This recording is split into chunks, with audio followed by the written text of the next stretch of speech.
ఎవరన్నా అంటే జగన్ ఎంత దేశిస్తారు అనే ప్రాతిపదిక పైన స్పీకర్ డిప్యూటీ స్పీకర్లు డిసైడ్ చేస్తారా? ఆ మాటకైతే తమ్మినేని సీతారామన్ స్పీకర్గా ఉండే, ఆయన చంద్రబాబు నాయుడు క్యాబినెట్లో మంత్రిగా ఉండే. మరి చంద్రబాబు నాయుడు మంత్రిగా పనిచేస్తున్నాడు, చంద్రబాబు నాయుడు పట్ల ఎంత అగౌరవంగా ఉన్నాడు. స్పీకర్ చైర్లో ఉన్నాడని మర్చిపోయి కూడా చంద్రబాబు నాయుడు మాట్లాడాడు కదా. సో అందువల్ల ఆ సభా సాంప్రదాయాలు ఎప్పుడో మంట కలిశాయి. అందులో రఘురామరాజు కూర్చున్నా, అయ్యన్న పాత్రుడు కూర్చున్నా, వీళ్ళిద్దరు కాక ఇంకోరు కూర్చున్నా సభ వేరే రకంగా ఉంటుంది అనుకోను. అయినా డిప్యూటీ స్పీకర్ సభలో ఉండేది చాలా అధ్యక్ష స్థానం ఉండేది చాలా తక్కువ సమయమే. నార్మల్గా స్పీకరే కూర్చుంటారు. ఓకే, డిప్యూటీ స్పీకర్లు ప్యానల్ స్పీకర్స్ ఉంటారు కదా, మరి వాళ్ళు కూడా కూర్చున్నది ఇదే జరుగుతుంది కదా. ఇప్పుడు ప్యానల్ స్పీకర్లు సభలో రాజకీయ పార్టీలకు ఉన్న స్ట్రెంత్ను బట్టి ప్యానల్ స్పీకర్స్ ఉంటారు.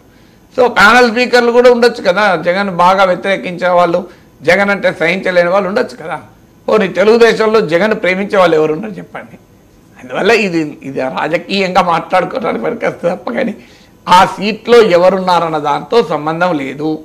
జగన్మోహన్ రెడ్డికి కలిగే గౌరవమో అగౌరవమో సేమ్ ఉంటుంది. అయినా సభకు పోవాలన్నది ఫ్యాక్టు.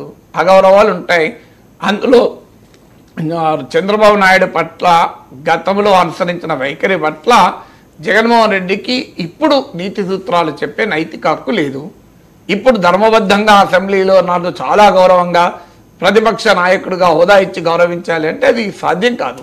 రాజకీయాల్లో ఏ విలువలు మీరు పాటిస్తారో అవే విలువలు డిమాండ్ చేయాలి. అందువల్ల ఒకవేళ చంద్రబాబు నాయుడుకి చాలా గౌరవం జగన్మోహన్ రెడ్డి ఇచ్చుంటే ఇవాళ కనుక జగన్మోహన్ రెడ్డి గౌరవం ఇవ్వకపోతే ప్రజలే తిరుగుబాటు చేసేవాళ్ళు. ఇదేం అన్యాయం కదా. చూడు జగన్మోహన్ రెడ్డి ఎంత రెస్పెక్ట్ ఇచ్చాడు చంద్రబాబు నాయుడుకు, ఈయన చంద్రబాబు నాయుడు ఇస్తలేడని ప్రజలు అసహించుకునేవాళ్ళు కదా. అందువల్ల జగన్మోహన్ రెడ్డి ఒక మంచి అవకాశాన్ని కోల్పోయారు 5 ఏళ్ళు ముఖ్యమంత్రిగా ఉన్న సమయంలో. అప్పుడు ఆయన ఏం ఆర్గ్యుమెంట్ చేశారు, నన్ను అంతకుముందు 5 ఏళ్ళు ఇట్లే చేశారు కదా. దేర్ నో ఎండి మీరు గుడ్డు ముందా కోడి ముందా అన్నట్టు ఉంటుంది. ఎవరైనా ఇంకొకరు ఎలా ఉంటారన్న దానిపైన ఆధారపడి నీ బిహేవియర్ ఉండకూడదు. Your behaviour should be defined by your standards. Chandrababu Naidu హయాంలో అసెంబ్లీ ఎలా ఉండాలి అన్నది చంద్రబాబు నాయుడు ప్రమాణాలతో చూడాలి తప్ప జగన్మోహన్ రెడ్డి ఉన్నాడు కనుక మేము ఉంటామంటే జగన్మోహన్ రెడ్డి చంద్రబాబు నాయుడు తేడా ఏంటి అని అంటారు.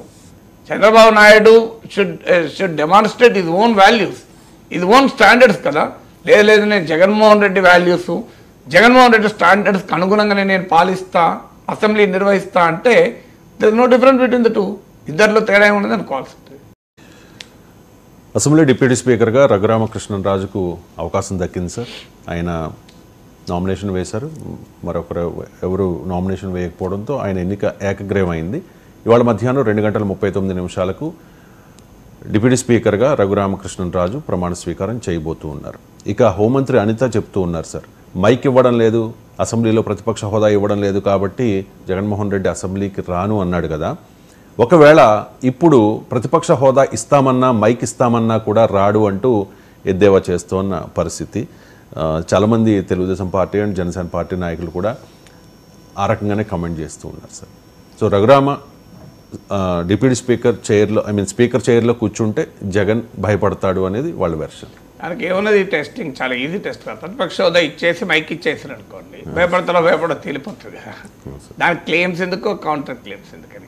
అయినా సభ ఉన్నది భయపెట్టడానికి, సభ ఉన్నది బెదిరించడానికి కాదు కదా.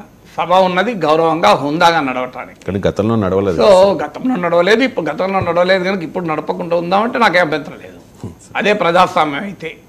అదే గతంలో 4 మర్డర్లు జరిగినాయి కనుక ఇప్పుడు కూడా 4 మర్డర్లు జరిగినాయి అని ఆయన యాక్సెప్ట్ చేద్దామా?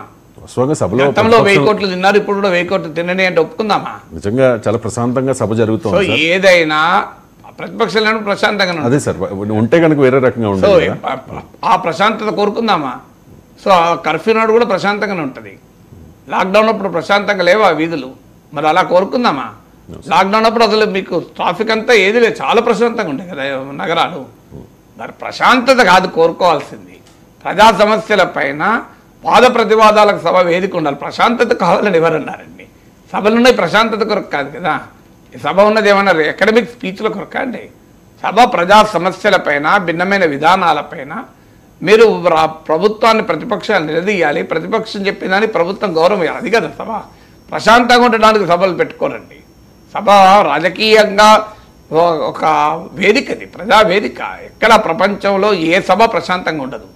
అది ఉండడం అంటే సభే కాదు, అది రాజకీయ సభే కాదు.